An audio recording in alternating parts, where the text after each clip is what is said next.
ఎక్కడ నువ్వు గెలుచుకొచ్చిన కప్పు? ఆహా, అద్దిరింది లక్ష్మి. నీ మాటలాగా బ్రహ్మాండంగా ఉంది, నీ పాటలాగా అద్భుతంగా ఉందనుకో. అది సరే, నువ్వు కప్పు గెలుచుకొచ్చావు, నీకు పాట నేర్పి నాకేమిస్తావు? మాట్లాడు లక్ష్మి. తను మాట్లాడలేదు రంగా. పోటీల్లో జరిగిన ప్రమాదం మూలంగా లక్ష్మి గొంతు మోగపోయింది. ఏమిటి ఏమిటి మీరనేది?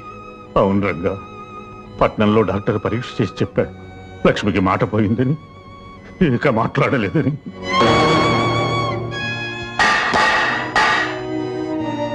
ఏమిటి? లక్ష్మికి మాట పోయిందా? మా లక్ష్మికి మాట్లాడలేదా? మాట్లాడితే ముత్యాలు రాలినట్టుగా, పాట పాడితే ప్రకృతి పరవశించినట్టుగా ఉండే లక్ష్మి కంఠం మోగపోయిందా?